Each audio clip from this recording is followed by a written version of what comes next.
संसद के वर्तमान सत्र के दौरान दोनों सदनों के रिकॉर्ड संख्या में लगभग 150 विपक्षी सांसदों का निलंबन होना सरकार व विपक्ष के लिए भी कोई गुड वर्क व अच्छा कीर्तिमान नहीं है।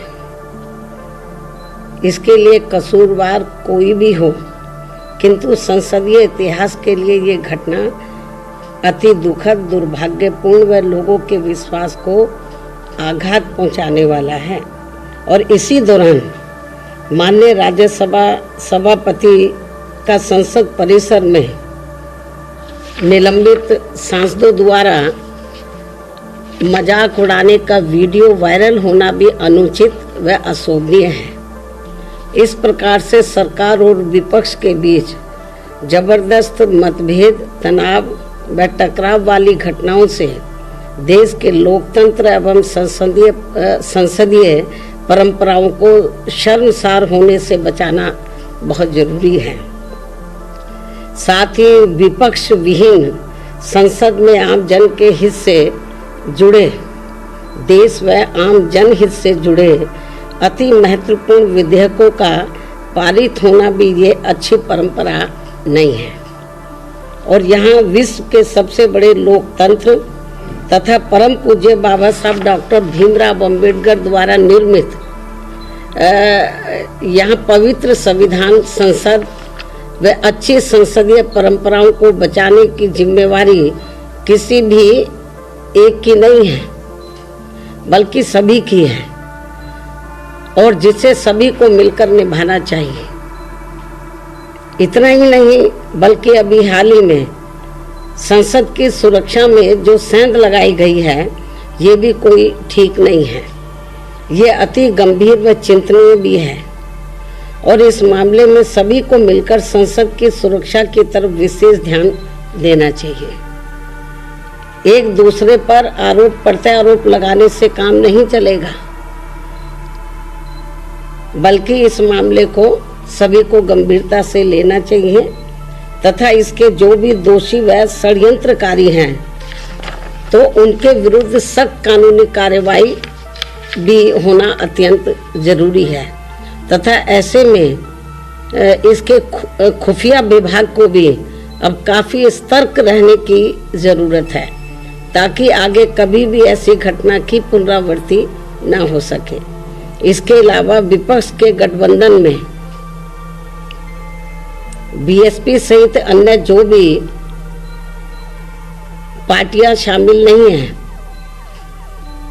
बीएसपी सहित अन्य जो भी विपक्षी पार्टियां शामिल नहीं हैं, तो उनके बारे में किसी को भी बेफजूल कोई भी टीका टिप्पणी करना उचित नहीं है तथा इससे इनको बचना चाहिए। मेरी इनको यही सलाह भी है, क्योंकि भविष्य में देश व जनहित में कब किसको किसी की भी जरूरत पड़ जाए, ये कुछ भी कहा नहीं जा सकता है। अर्थात फिर ऐसे लोगों को व पार्टियों को भी काफ़ी शर्मिंदगी उठानी पड़े, ये ठीक नहीं है। और इस मामले में खासकर समाजवादी पार्टी इस बात का जीता जागता उदाहरण भी है। इसके अलावा यहाँ मैं ये भी कहना चाहूँगी कि हमारी पार्टी पूर्ण रूप से धर्मनिरपेक्ष पार्टी है, और यहाँ अपने देश में विभिन्न धर्मों को मानने वाले लोग रहते हैं तथा उनके अपने अलग अलग से आस्था के अनेकों स्थल बने हैं, जिन सभी का हमारी पार्टी हमेशा सम्मान करती रही है और आगे भी करती रहेगी।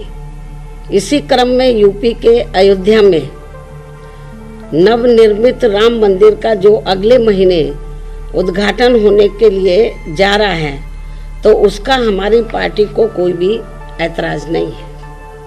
और यहाँ अयोध्या में कोर्ट के आदेश पर सरकार द्वारा निर्धारित की गई जमीन पर जब भी मस्जिद का निर्माण होता है, तो तब उसके उद्घाटन का भी हमारी पार्टी कोई ऐतराज नहीं करेगी।